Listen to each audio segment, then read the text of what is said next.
사랑하는 영락교회 지체들에게 주 안에서 평화 인사를 전합니다.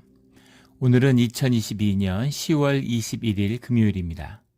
오늘의 묵상 본문은 요한계시록 6장 1절로 17절까지의 말씀입니다. 오늘 본문 말씀 6장 1절부터의 말씀은 이렇게 시작합니다.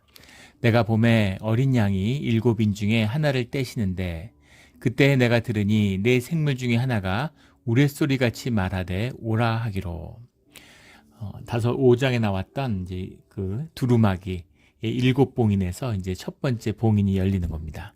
이 6장부터 이제 11장까지 역사의 환란에 대한 말씀이죠.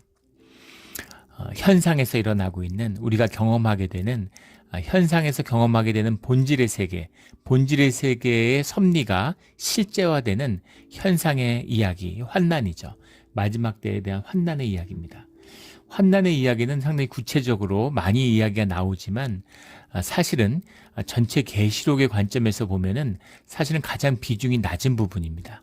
근데 재밌게도 모든 이단이 계시록에서 나온다 그러는데 계시록의 6장과 11장 사이에서 나온다 그러죠. 그래서 이것을 이제 중시하는 거예요. 왜냐하면 사람들이 본질의 영의 본질의 세계를 보는 것이 아니라 현상과 육의 세계를 보기 때문이죠. 그래서 이게 커 보이고 이게 대단해 보이는 겁니다. 하지만 그래서 이것을 꾸미는 거죠. 그러나 본질적으로는 이것은 역사에서 일어난 일들, 본질의 세계를 흐르는 그것이 드러나는 현상의 세계의 이야기다라는 것을 보게 됩니다. 그리고 재밌는 것은 우리 이 구조를 보는 것이 굉장히 계시록에서는 중요한데 6장에서 6개의 봉인이 떼어지는 이야기가 나오고 그리고 7장에 인치심을 받은 14만 4천 명의 이야기가 나오죠. 또 뭐 여기서 갔다가 그 이단들이 교회에 14만 4천 명이 차면은 이제 마지막 때가 온다 이런 식으로 또 옛날에 휴거가 온다 이런 거짓된 증언들이 있는데 이 구조를 보면 6인을 떼고 그 다음에 인치심을 받은 14만 4천 명이 뭡니까? 우리 교회죠. 교회의 이야기가 나오고 그리고 8장에 가면 다시 7째 봉인의 이야기가 나와요.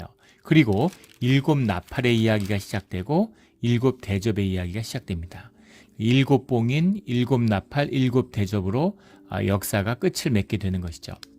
그런데 본문을 읽어보면 알 수 있지만 봉인의 이야기가 7인의 이야기가 끝나고 나팔이 시작되는 게 아니라 문장이 그렇게 서술되어 있다고 해서 7 봉인의 역사 가운데 7 나팔의 이야기가 들어오는 거죠.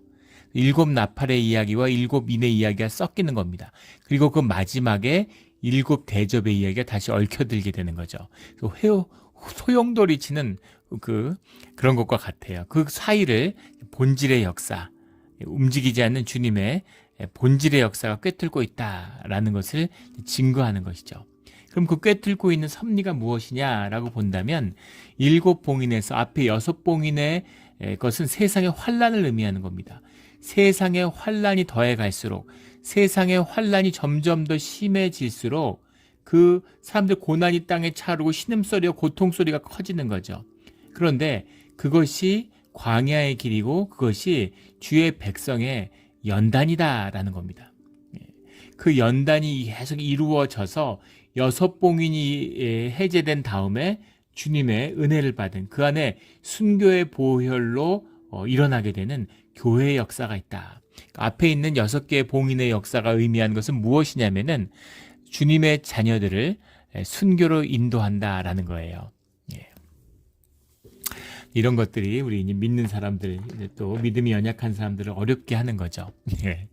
주님이 우리의 죽음, 처음부터 살인한 자라고 하는 세상을 꿰며 거짓의 압이 된 자, 세상이라고 하는 것, 현상이라고 하는 것은 마귀가 다스리는 역사죠. 그 역사 가운데 속했다라는 것은 영이 죽어 있다는 겁니다. 그 영이 깨어나야 되는 거죠. 그 영이 깨어나는 것이 우리의 부활이에요. 믿음입니다. 그 십자가의 역사죠. 주님이 우리를 깨우시는 거죠. 그 말씀이 우리 안에 내주함으로 우리가 깨어나는 겁니다. 그런데 왜 깨어나게 했느냐? 우리가 깨어났다라고 표현하지만 사실은 그게 생명이죠. 그것이 성경이 증거하는 생명입니다. 육이 살았다고 생명이 아니에요. 영이 살아야 생명인 거예요. 영이 죽는 것입니다. 주님이 우리의 영을 살려요. 그럼 영을 왜 살렸느냐 하면 환난 가운데 우리를 순교케 하기 위해서 영을 살리셨다는 겁니다. 순교하기 위해서 우리를 살리셨어요. 죽이기 위해서 살렸다는 말씀입니다. 그러면 이게 뭐냐? 왜 기껏 살려갖고 우리를 죽이느냐? 이제 이것이죠. 그게 순교입니다. 주님 안에서 죽었기 때문에 순교예요. 주 안에서 죽는 자들은 복이 있다라고 하는 우리 지난주 주일 말씀에 나눴던 주제죠. 왜 복이 있을까? 주님 안에서 죽기 때문입니다. 주님 안에서 왜 죽어야 되느냐? 우리는 다 죽어요. 순교를 안 했다고 해서 계속 삽니까? 땅에서 육신을 입고 영생을 사나요? 아니죠. 결국은 다 죽습니다. 그런데 순교로 주 안에서 죽느냐 아니면 세상에 묶여서 세상의 종로를 타다 죽느냐라는 그 차이가 있다라는 겁니다. 그래서 그 주님의 순교의 피, 그 주님 안에서 죽어가는 그 순교의 피가 교회를 이루어낸다라는 거예요. 그래서 처음에는 마귀들이 막 주의 자녀들을 죽였죠. 초대 역사의 증거입니다. 예수님을 믿는 자들을 막 죽였어요. 근데 죽이면 죽일수록 교회가 세워지는 것을 마귀들이 봤겠죠. 그걸 보고 나니까 그 C.S. 루의 스크루지 테이프라는 그 책에 보면 이제 그런 섭리를 그렇게 설명하죠. 마귀들이 보니까 이 보혈의 피로 순교자의 피로 일어나는 교회의 역사를 본 거죠. 그러니까 전략을 완전히 바꾸는 겁니다. 그래서 세상을 다 교회로 만들어버려요. 기독교의 역사죠. 기독교가 국교가 되고 기독교 안 믿는 사람을 오히려 탄압하는 그렇게 돼서 교회가 국가가 하나가 돼버리니까 그러니까 교회가 타락하고 믿음이 사라지고 하나님의 이름이 더럽혀지고 신앙이라는 게 있으나 없으나 아무 차이가 없는 것 같은 그런 세상을 만들어버리는 거죠. 절대 순교를 용납하지 않는 겁니다. 반대가 됐어요. 순교자의 피가 환난 가운데 주님의 이름으로 죽어가는 자들의 피가 나와야 교회가 이루어진다라는 것이 7장의 가르침이죠. 그래서 항상 이 7가지 봉인, 7가지 나팔, 7가지 대접 다 마찬가지인데 3+4의 구조로 이루어져 있죠. 4+3의 구조로 이루어져 있습니다. 4라는 것은 땅의 역사, 땅을 상징하는 게 4죠. 3이라는 건 하늘의 역사, 하나님의 역사가 3입니다. 삼위일체의 3이죠. 그래서 4와 3이 이루어져서 7이라고 하는 완전한 주님의 역사가 완성되는 겁니다. 6이라고 하는 것은 땅의 역사의 거의 끝판이에요. 땅의 역사의 완성이 6이고 거기다가 하나님의 숫자 1이 더해질 때 완성이 될 때 7이 이루어지는 겁니다. 항상 보면 4가지의 땅의 역사가 짝을 이루고 3가지의 주님의 역사가 짝을 이루죠. 그 역사의 전개가 4+2+1로 이루어지는 겁니다. 4라는 땅의 역사가 융성하게 일어나고 2라고 하는 하늘의 역사가 일어나고 마지막 하나님의 역사가 교회를 통해서 7로 완성되는 거죠. 이게 숫자의 의미예요. 현상의 의미가 아닙니다. 현상의 숫자를 이것을 오해해서 14만 4천 명이 14만 4천 명이다. 수가 찬다. 이런 것을 이런 지상의 넘버로 이해하는데 그런 의미가 아니라 영적인 의미죠. 질적인 의미입니다. 보이지 않는 그런 영적인 질서의 이야기, 그것의 질서의 완성을 의미하는 거죠. 그래서 한때, 두때, 반때로 세상이 망한다 이렇게 성경에서 증거하잖아요.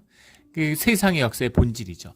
한때, 두때로 갔으면 세때로 주님의 일로, 하늘의 일로 완성이 돼야 되는 거죠. 근데 세상의 일은 한때, 두때 막 흥왕하고 완성되는 것 같은데 반때로 꺾여요. 시작한 일보다도 못한 겁니다. 세상을 보세요. 가만히 보세요. 다 그렇잖아요. 흥황하고 엄청나게 잘 돼서 뭔가 끝을 볼 것 같다가 꺾여버리는 것이죠. 꺾여버리는 겁니다. 이것이 세상의 일의 본질이에요. 이해를 한 100가지는 될 수 있을 겁니다. 그런 일들인 거죠. 뭔가 막 대단할 것처럼 뭐가 이루어질 것처럼 하지만 별게 없다 이런 얘기죠. 구글이 시작될 때 세상이 바뀌는 것 같이 그랬죠. 진짜 그런 것 같이 보였습니다. 그런데 구글도 그냥 평범한 회사일 뿐인 거죠. 세상에서 돈을 버는. 구글의 사원이 Don't be evil이라는 것이었더니 악해지지 말자. 우리는 돈을 버는 회사가 아니다. 가치를 실현하는 회사가 되자. 정말 회사가 그런 회사가 있어? 기대를 모았죠. 세상에 정말 선한 의지를 가진 많은 재능들이 모여들었습니다. 꽃을 피워냈죠. 근데 결국 열매가 무엇이냐라는 거죠.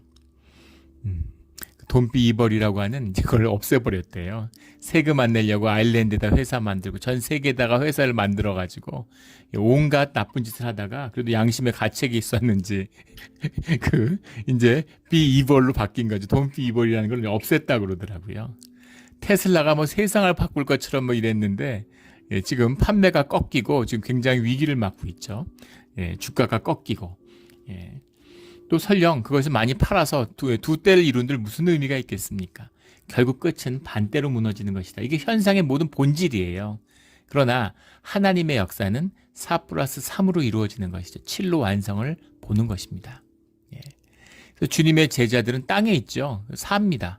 그런데 주님의 완성의 뜻, 그 4가 3번을 이룸으로 해서 12 제자라는 게 꼭 머리수가 12명이다라는 의미가 아니라 주님의 완전한 제자들, 주님의 세움을 받은 그 12명의 하나님의 완성된 자녀들의 의미, 그것이 뭐 12지파, 12제자, 12사도 이런 의미인 것이죠. 그래서 이 7의 의미를 정확히 이해해야 된다라는 겁니다. 그것을 볼 줄 알아야 엉뚱한 곡해가 일어나지 않아요. 그리고 오늘 본문의 말씀을 보겠습니다. 2절에 이에 내가 보니 흰 말이 있는데 그 탄자가 활을 가졌고 면류관을 받고 나아가서 이기고 또 이기려고 하더라. 이 7 봉인 중에 첫 번째 봉인이 열렸는데 흰 말을 탄 자가 활을 갖고 나왔다. 그래서 둘째 붉은 말, 셋째 봉인 검은 말, 넷째 청황색 말, 그래서 땅의 역사에 4가지 환란이 말로 나오는 거죠. 근데 문제는 흰 말을 타고 있다고 하니까 이 흰 말을 탄 자를 이제 뭐 역사적으로 그런 해석들이 많습니다. 메시아다 뭐 이렇게 얘기하는 거예요. 메시아일 리가 없죠. 흰 말을 탔기 때문에 또 뒤에 면류관을 받았다고 하기 때문에 이것을 뭐 그리스도다 이렇게 얘기하는 겁니다. 근데 보면 둘째, 셋째, 넷째가 다 환란이잖아요. 첫 번째도 환란이죠. 환란의 의미를 제대로 보지 못하기 때문에 흰 말 타고 면류관 썼으니까 물론 뒤에 그리스도가 흰 말을 탄다는 그런 표상이 나옵니다. 그러니까 이걸 헷갈리는 것이죠. 근데 여기서 흰 말과 면류관을 썼다는 것은 마치 구원자인 것처럼 메시아인 것처럼 보이지만 그렇지 않다라는 겁니다. 나폴레옹, 히틀러 이런 걸 이야기하는 거예요. 케이사르 이런 세상을 구원하는 자 같지만 세상에 환란을 불러오는 자가 온다라는 거죠. 이겁니다. 흰 말 타고 면류관을 탔다. 이게 뭐 로마다, 뭐 또 파르티아다. 파르티아가 로마의 전성기에 로마와 싸워서 3번 다 이긴 동방의 제국이죠. 지금의 이라크 지역에 있었던 그런 제국인데 이 파르시아에는 말을 타고 싸우는 자들이었어요. 말을 타고 활을 쏘는 자들이죠. 근데 로마는 보병이잖아요. 보병이 표준 대형을 이뤄서 방패를 들고 이렇게 행군하는 겁니다. 맞서 싸우는 거죠. 방패로 사실은 칼보다 방패로 더 잘 싸웠다 그러죠. 그 역사의 기록에 보면 방패를 맞서 싸워서 오는 애들 방패로 찍고 앞 애들이 맞고 또 뒤에 애들이 방패로 찍고 그 다음에 그걸 뚫고 들어오는 애가 있으면 이제 단검으로 칼로 찌르고 이렇게 싸우는 게 로마였는데 파르티아는 말을 타고 무장을 다 버리고 가벼운 경기병들이 활을 쏘면서 이제 더 싸우는 거예요. 그러니까 싸움 자체가 안 되고 그 삼두 정치의 그 이름이 누굽니까? 지금 이름이 기억이 안 나는데 그 최초의 삼두 정치를 이끌었던 케이사르 시대에 파르티아를 쳐들어갔다가 전멸하게 되죠. 그런 이제 파르티아의 막강함을 상징하는 것이었다. 또 로마다. 뭐 이런 얘기들 많이 하는데 그런데 그것이 무엇이든 세상에 나타나는 마치 구원자처럼 보이고 마치 세상을 구원할 것처럼 왔지만 그들의 본질은 무엇이냐면 이기고 또 이기려고 하더라. 바로 이 말입니다. 이기고 또 이기려고 하더라. 이것이 세상의 본질인 것이죠. 세상의 본질이에요. 기본적인 이기고 또 이기려고 하는 계속 이기려고만 하는 거. 절대 지면 안 돼. 이겨야 돼. 우리도 마찬가지잖아요. 세상에 속한 자들은 뭡니까? 이기는 거예요. 아무것도 아닌 경제. 뭘 해도 이겨야 돼요. 남보다 좋은 학교 나와야 돼. 남보다 좋은 직장 가져야 돼. 남보다 돈 많이 벌어야 돼. 남보다 좋은 옷 입어야 돼. 좋은 차 타야 돼. 너보다 좋은 시계 차야 돼. 좋은 구두 신어야 돼. 옆집보단 잘 돼야 돼. 뭐 이런 거잖아요. 이렇게 이기고 또 이기려고 하는 이것이 세상에 마귀의 종로를 삼는 자들의 본질적인 세상을 구성하는 본질적인 원리라는 겁니다. 그래서 말을 타고 면류관을 쓰고 그리스도처럼 세상을 구원할 줄 알았지만 will to power, 이것이 악의 본질인 것이죠. will to love예요. 그러니까 예수님이 오시니까 진짜 메시아가 오니까 알아보질 못해요. 볼품 없잖아요. 예, 걸어다니고 볼품 없고 배운 것도 없고 학력도 없고 집안도 그렇고 부모도 시원찮고 뭐 하나 볼 게 없으니까 아유 저게 무슨 메시아야 이런 거죠. 예. 이 흰말을 탄 메시아의 이미지. 그 유명한 나폴레옹이 그 알프스 산맥을 넘어서 이탈리아를 정복하러 가는 그 유명한 그림이 있죠. 그 그림인데 실제는 그게 후대에 그려진 것이고 말을 타고 걷는 게 아니라 겨울에 말을 타고 어떻게 알프스를 넘겠습니까? 실제로는 당나귀를 타고 건넜다 그러죠. 그것도 한없이 초라한 옷을 입고 있었다 그래요. 백마탄 이미지, 우리 마음속에 있는 그런 권세에 대한 will to power, 악의 본질이기도 합니다. 그래서 힘을 사랑하는 자들은 결코 주님의 길을 갈 수 없어요. 광야의 백성이 될 수 없는 겁니다. 왕국을 사모하는 마음, 그 마음이 우리 마음 가운데 있으면 주님의 길을 가지 못하는 것이죠. 제가 한국에 수도원에 있을 때 이제 수도원 운동의 처음 시작이었는데 한국의 유명한 교회 목사님들이 거의 다 수도원에 다 다녀가셨던 것 같아요. 근데 그걸 보면서 재밌는 생각이 들었는데 또 수도원을 찾는 사람들 또 이런 걸 가만히 그 반응들을 보면 사람들이 목회자들을 사명으로 존중하는 것이 아니라 목회자의 힘을 사랑하는구나 하는 것을 봤어요. 또 목회자들도 종교인이잖아요. 종교꾼들이잖아요. 그걸 아는 겁니다. 어떻게 사람들의 관심과 힘을 모으는지를 아는 거죠. 종교 전문가니까. 센 척하는 거예요. 사람들 모아서 몰고 다니고 차를 막 10여 대씩 쫙 끌고 와가지고 막 양복 입고 막 이렇게 하고 심지어는 경호원을 데리고 오고 개를 끌고 오고 어처구니 없고 웃음밖에 안 나오죠. 누가 무슨 뭘 위협을 받는다고. 그렇게 죽음을 순교하는 것이고 그게 주님의 인도하심인데 뭘 하겠다고 무슨 경호팀을 데리고 다니면 무슨 위협이 있다고 누구한테 뭘 경호한다는 겁니까? 그런데 그게 아니라 그런 걸 보고 사람들이 혹하는 것이죠. 흰말을 타고 면류관을 썼으니까 혹하는 거예요. 그래서 힘이 모이고 또 예전에 같이 신학 공부했던 그 목사님이 한국에 있는 뭐 이름만 대면 다 아는 큰 대형 교회에서 사역을 하게 됐어요. 그래서 그 담임 목사의 뭐 비서실장 같은 뭐 목회자가 뭐 100명, 200명 이렇게 되니까 그래서 한번 한국에 나갔다가 만나러 간 적이 있습니다. 깜짝 놀랐어요. 우리 교회 본당보다 더 큽니다. 사무실이. 근데 그 사무실이 하나가 아니라 그러더라고요. 우리 본당보다 더 큰 사무실, 개인 사무실, 옆에 비서실 이런 게 아니라 본인이 쓰는 사무실. 사람들이 그런 데 들어갔을 때 압도되는 것이죠.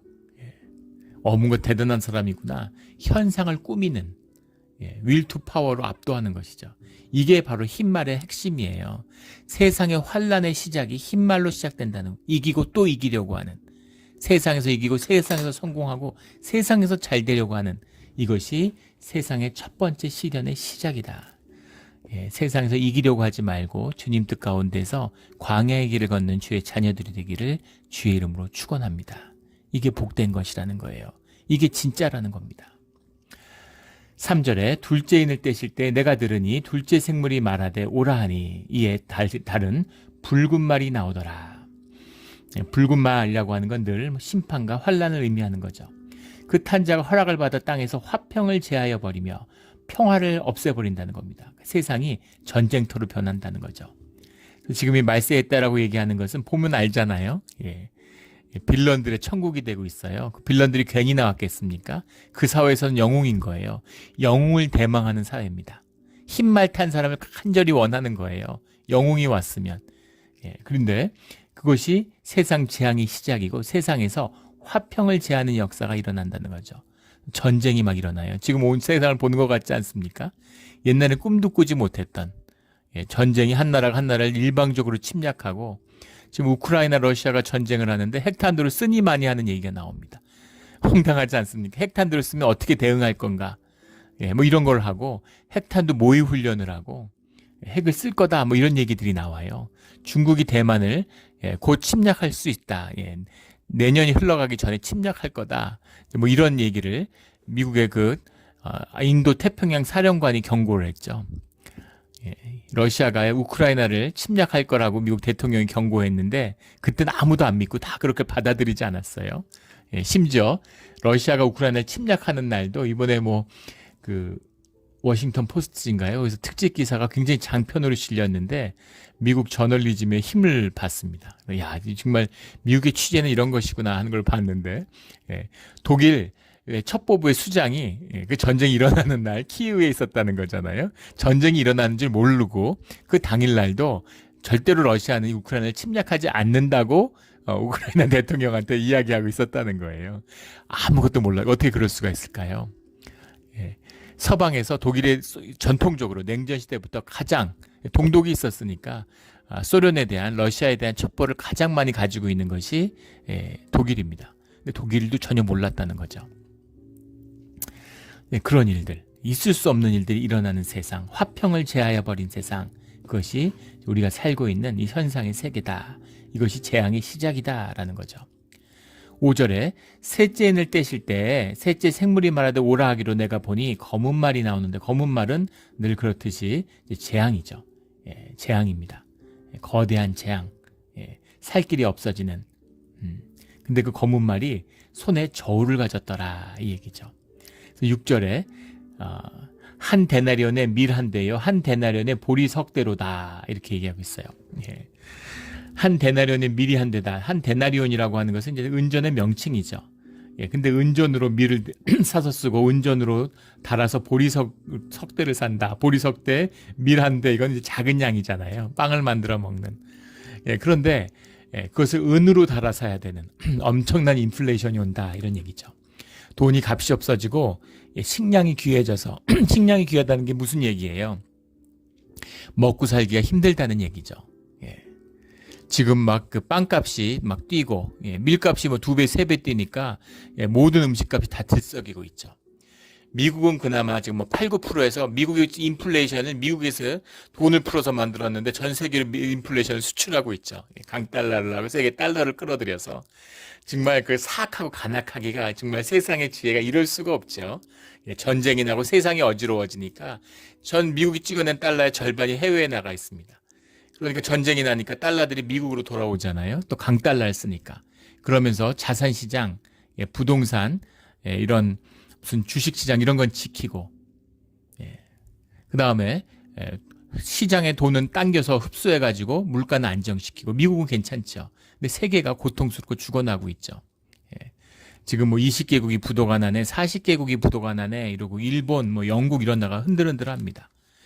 영국은 영국 중앙은행에서, 영란은행에서 공식적으로 7기 연속 마이너스 성장을 하고, 지금 뭐 13% 이런데 내년에는 23%, 24% 이런 식으로 인플레이션이 뛸 것이다. 뭐 30%가 갈 것이다. 이런 예측이 나오고 있습니다.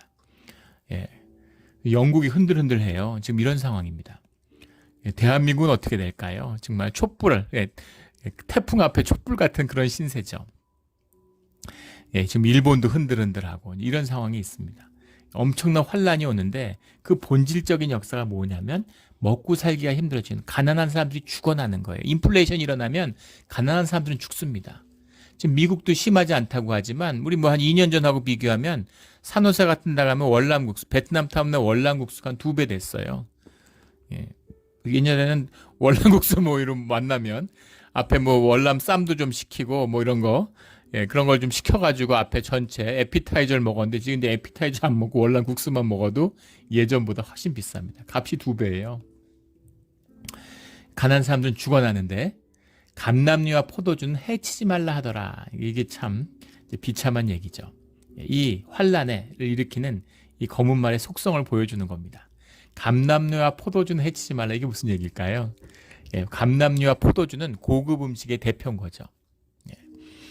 그러니까 이것들은 상처, 그걸 받지 않는 겁니다. 무슨 싸구려 신발 이런 건 팔리지 않는데 최고급 신발은 잘 팔리는 거예요. 지금도 보십시오. 소비가 꺾이고 경제가 마이너스로 가는데 명품 시장은 해마다 성장하죠. 그런 겁니다. 돈에 별로 영향을 받지 않는, 뭐 인플레이션이 나거나 말거나, 인플레이션이 나니까 오히려 명품들은 더 앞으로 오를 게 확실하니까 더 잘 팔리는 거죠. 한국에서도 뭐 2억이 넘는 자동차는 해마다 2배씩 성장한다고 해요. 있을 수 있는 일이겠습니까? 무슨 세계 최고급 차 이런 것이 뭐죠? 벤틀리 이런 차들. 그런 차들이 세계에서 제일 많이 팔린 나라가 한국이더라고요. 네, 깜짝 놀랐습니다. 미국보다 더 많이, 중국보다 더 많이 팔렸어요. 예, 그런 거죠. 예, 감람류와 포도주는 해치지 않는 것입니다. 마르지 않는 것이에요. 이것이 악한 세상 환란의 본질이다라는 거죠. 7절에 넷째 인이 떼질 때 내가 넷째 생물의 음성을 들으니 8절에 내가 보면 청황색 말이 나오는데 청황색 말이라고 하는 것은 이제 죽음을 의미하는 거죠. 예, 죽음의 상징이 청황색입니다. 예, 사망이니 그자 이름은 사망이니 음부가 그 뒤를 따르더라. 그래서 이 배고픔의 환란, 기근의 환란이 온 지금도 세상 사람들의 3분의 1이 영양 부족 상태에 있고 10분의 1은 지금 그 기아 상태, 굶어 죽어가는 상태에 있다. 이렇게 얘기하죠. 200개 나라가 있는데 20여 개국에서는 집단 아사, 사람들이 때로 굶어 죽는 사태가 일어나고 있다고 그래요. 그런데 다이어트 식품 시장은 계속 팽창하고 세상의 10분의 1은 살을 빼는 데 돈을 쓰고 있는 겁니다. 이 세상이 얼마나 악한지. 주님의 눈이 아니라 외계 생명체가 있어서 한번 지구를 바라본다고 생각해서 기가 막히고 이런 것들이 있나 싶을 거예요. 한쪽에서는 고도 비만으로 신음하고 한쪽에서는 배고픔으로 신음하는 이게 환란이 아니고 뭐겠습니까? 근데 그 끝에는 음부의 권세, 죽음의 권세가 닥치게 된다라는 거죠. 그들이 땅 4분의 1의 권세를 얻어 검과 흉년과 사망과 땅의 짐승들로서 죽이더라. 그러니까 세상이 이 죽음의 권세가 덮쳐 사람들이 죽어가는 많은 분들이 이 코비드 사태가 이런 또 다른 말세의 표상이 아닐까 이런 의심을 하죠. 수백만의 사람이 죽고 미국에서만 월 남북전쟁 때보다 2배의 사람이 죽었다고 그러죠. 믿어지십니까? 상상이 되세요? 근데 이것이 이제 시작일 뿐이다 이런 이야기를 하는 겁니다. 흉년과 사망과 땅의 짐승들로서 죽이더라. 9절에 5번째 인을 떼실 때 내가 보니 죽음당한 영혼들이 대단 아래 있어 9절부터 11절까지의 그 5째의 재앙 속에서 나타나는 그 울부짖음, 이 아픔이 주의 자녀들에게 닥친다라는 거죠. 재난들이 점점 더해져서 그 재난이 이제 죽임을 당한 자들, 죽임을 당한 영혼들이 이렇게 되고 10절에는 우리의 피를 갚아주지 아니하시기를 여기 10절에 나오고 11절엔 그 수가 차기까지 이렇게 되어 있습니다. 이건 무슨 말이겠어요? 억울한 죽음, 비통한 죽음, 주님의 안에서 죽은 죽음들, 이 죽음들이 제단 아래에 있는데 죽임당한 영혼들이 제단 아래에 있다는 게 순교한 자들이죠. 순교자들의 고통과 아픔의 소리가 지금 제단에 와 닿아 있는데 주님이 그들의 피를 갚아주지 아니하신다라는 거죠. 왜 안 갚아주시느냐? 그 죽임을 당하여 그 수가 차기까지, 그것은 이제 뒤에 7장에 나오는 교회가 세워질 때까지, 교회, 이 땅에 하나님의 나라가 임할 때까지라는 의미입니다. 그것이 수가 채워질 때까지 이 고난은 끝이 나지 않는다라는 거죠. 그래서 이 고난이 끝이 나지 않는 이유가 기독교인들에게 있는 거예요. 세상이 악해서가 아니라 주님 안에서 충분한 순교의 피가 채워지지 않았기 때문이라는 겁니다. 이게 성경이 증거하는 명백한 진리예요. 모든 사람들이 눈 감거나 보지 못하거나 말하지 않는 진실이죠.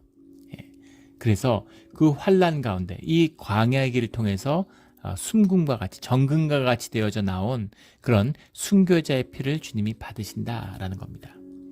물론 누가 그럴 수 있겠어요? 이 계시록이 증거하는 명백한 이 비밀이 무엇입니까? 순교의 비밀은 바로 제단의 보좌의 영광에 있는 것이죠.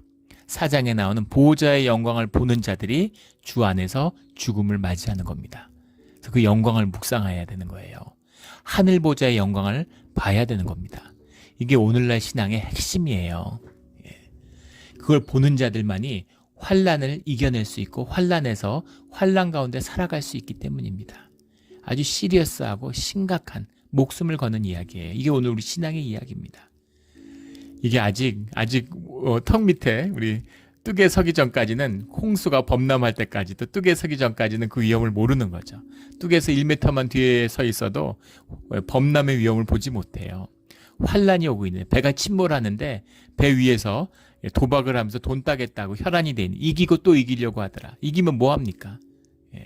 그런 것이죠. 이 비극입니다. 본질을 보지 못하는 자들, 현상에 매몰되는 육이 전부죠. 육이 전부인 자들은 안일함을 추구하게 되어 있습니다. 예. 세상에서 제일 안일한 자가 누구겠어요? 예. 무슨 중국 시진핑, 러시아 푸틴 같은 놈들이겠죠. 예. 세상에서 왕노릇하는 황제된 자들. 안일한 거죠. 안일한 겁니다. 안일하고 싶어서 권력을 추구하고 안일하고 싶어서 돈을 추구하는 거잖아요. 근데 그것이 죽음의 길이라는 거죠.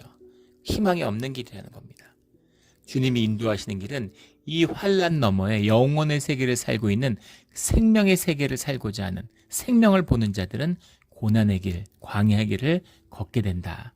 하늘의 보좌를 봐야 되는. 교회가 뭐 종교기관 돼서 프로그램하고 이벤트하고 사람 끌어들이고 다 죽는 겁니다. 지금 아직 맛도 안 봤는데 이제 시작이잖아요.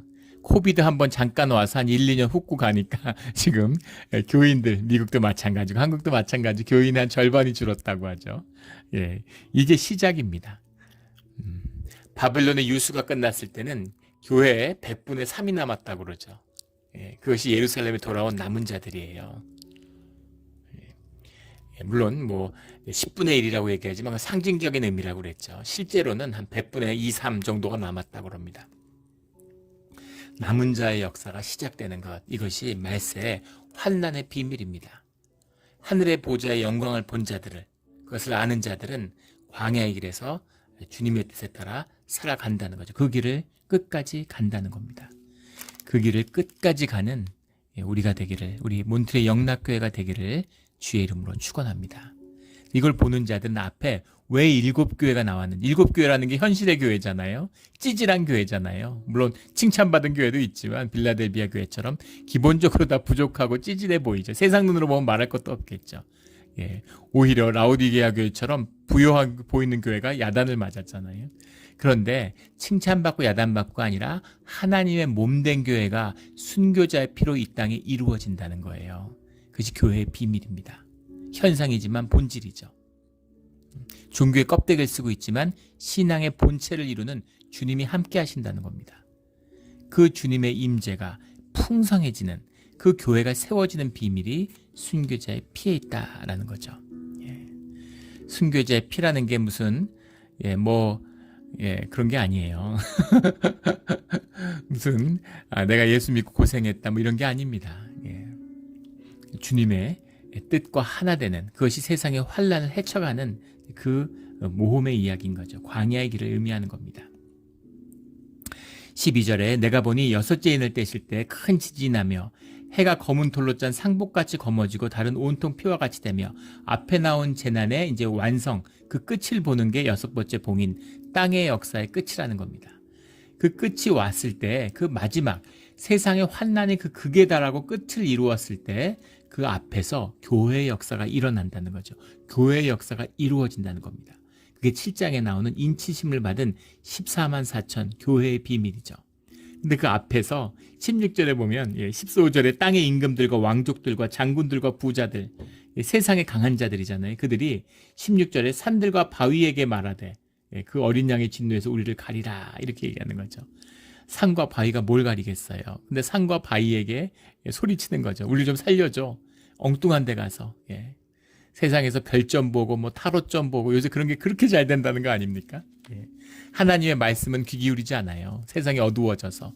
근데 별점, 무슨 타로점 이런 건 너무 잘 되는 겁니다. 예. 타로 카드로 점 보는 게 어리석은 자들이죠. 예. 그게 뭘 보면 뭘 지키겠어요. 예. 보지 못한다고 그것이 안 맞는다는 얘기가 진짜 잘 맞죠. 귀신같이 맞춥니다. 귀신이 주재하는데 어떻게 못 맞추겠어요.